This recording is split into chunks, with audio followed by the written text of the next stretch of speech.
Okay, welcome back everybody to a little part 2 of our segment. We've had to roll up some meatballs, so you can see that we've got a lot of our meatballs rolled up there.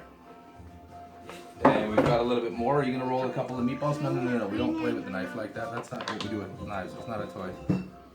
So, do you want to grab some meat for your meatballs? Are you going to roll up some meatballs? Never mind your lollipop. Okay, so we're going to take our meatballs. Can I have my glove on? We're all out of gloves, sir.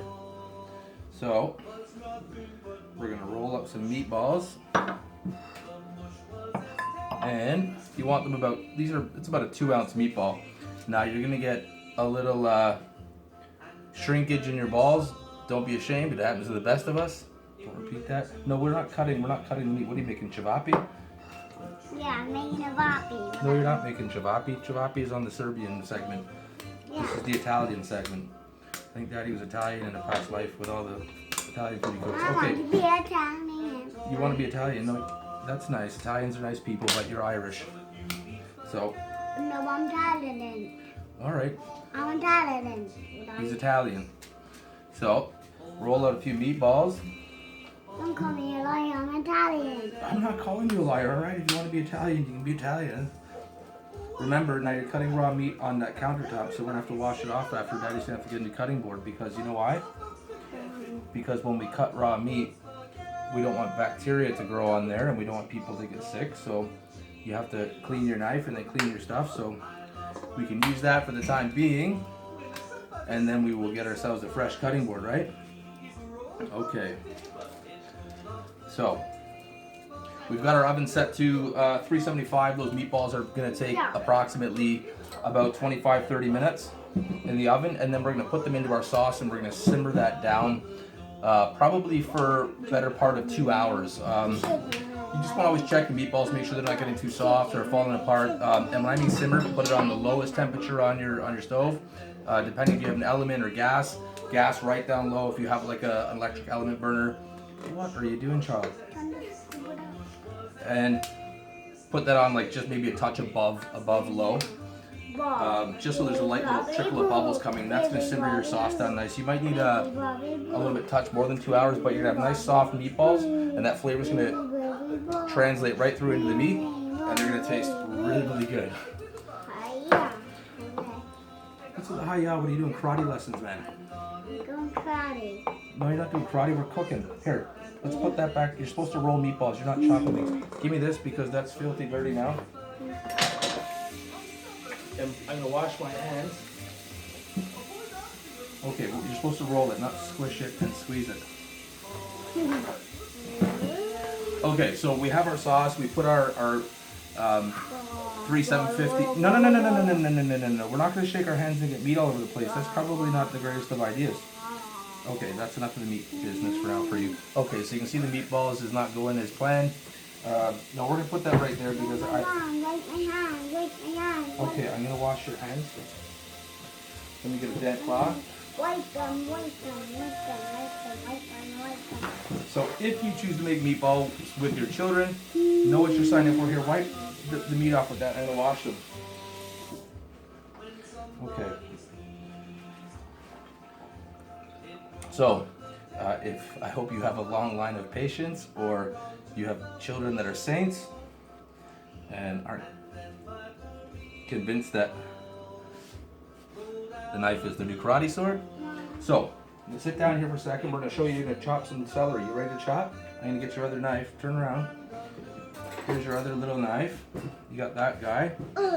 And I need you to chop up some celery. So you keep busy with that for a moment. I want my big old knife. The bigger knife's dirty right now. Let me get the quick wash. How's that? Okay, here you go. There's your big knife. So we've got our chicken stock. We're going to add the chicken stock into our sauce. We're going to add this is our sweet pepper paste. You can buy this in any of the international foods of the Italian section at your supermarket. I find that the sweet peppers just adds a nice touch to the sauce, gives a little bit more depth, a little bit more flavor. We're going to add about 3 ounces Hey, no. What did I tell you about chopping like that? Chop gently and chop in a nice manner. So we're gonna put our garlic in there. We're going to put a little bit of olive oil. And we're gonna put that on about medium heat and let that just come up to a little bit of a simmer. We're gonna add we've got our pot of water going here. So when you're doing pasta, you want about 8 to 1, 7 to 1 ratio of pasta to water. So if you're putting in, let's say, this much pasta, you want this much water. Last thing you want is exposed pasta while it's cooking. It'll turn out like doo-doo. Right? Alright, so let's put some salt in our water to salt and season our pasta. Nothing worse than a very, very bland pasta. We're going to add a touch of oil to our water. Okay, that's about enough of that, sir. We're going to add a little bit of olive oil to our water so our pasta doesn't stick. That's about good right there. We can go ahead and throw these meatballs in the oven. There we go. I'm going to see all that celery is now contaminated because you've been cutting where the meat is. So I'm going to get another cutting board here, and your celery is now yuck. Get ourselves another knife, or actually no, here's Dad's knife right here. We're going to cut up some onion. Like so.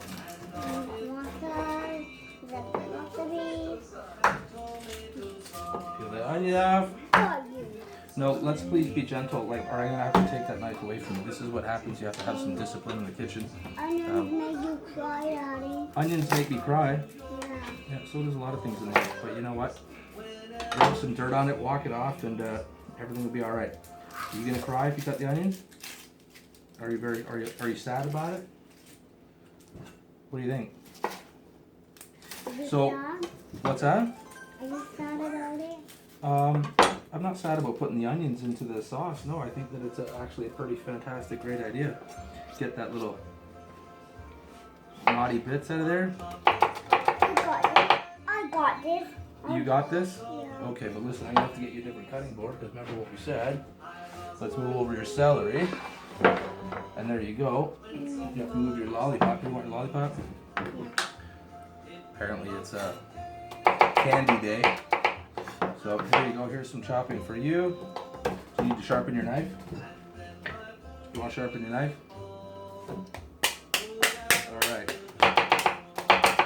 So we want to chop up our onions. You don't have to have them in any particularly great fashion. Just you want to put the onions in the sauce because we're going to blend that sauce up and make it nice and smooth after. So I'm going to go ahead and just add these coarse onions in there. Like I said, that sauce is on about a medium heat, and we're gonna take an immersion blender if you want. Okay, that's probably very sharp, I imagine. Oh, you're right, those onions are making me cry. So we're gonna blitz up that sauce. We're gonna let the sauce simmer for about 35 minutes. We're gonna take an immersion blender. If you have a blender, that's great. You can smooth out your sauce. If not, chop those onions up fine. I like to take an immersion blender at things. Actually, I'm crying. Oh, it's just so beautiful. And really make that sauce you're killing me with onions, man. Make that sauce really smooth. And we're gonna bring our water to a boil, and we're gonna put our spaghetti in, and we're going to make that spaghetti al dente. Now you can take your spaghetti and you can rinse it under some cold water and kind of put it aside and put it in the fridge, just cover it and rub some oil on it. Oh my God. You think as a chef, what's all the tricks? Ice water, what is it? Just think about something different. So, I'm gonna finish rolling up some meatballs and stick those in the oven. My chef has actually left as his eyes are probably burning out of his head. So thanks everybody. Hope you had a good long weekend. I know things are getting a little bit opened up with the COVID situation. So just, still be safe. It ain't over till it's over. Look after your families, be healthy, and I will show you the finished product on the meatballs with the spaghetti when I'm done presenting it, and hopefully you all enjoyed it. If you have any questions, PM me, or as always, just ask me and I'll be happy to post the ingredients on Facebook or email you or text you, what have you, and go from there. So like I said, sauce for about 25-30 minutes, soften those onions up. We're gonna blitz that sauce down. I'm actually at that point, once I've like took the immersion blender to my sauce, I'm gonna put in some bay leaf, and then I'm gonna add my meatballs once they're cooked for about 35 minutes in the oven at 375, and then I'm gonna simmer those meatballs for about an hour, 45 minutes, 2 hours on a very low heat, and then you're just about ready. I mean, it's great for spaghetti and meatballs. You can make it into paninis. You can make meatball sandwiches and subs afterwards. They freeze really well. You can just get your Tupperware. Even what I like to do is put them in like a freezer Ziploc bag, and Bob's your uncle. So thanks everybody. Thanks for joining me. Thanks for watching and having as much patience as I try to have with my son. And have a great week. Don't work too hard. Cheers.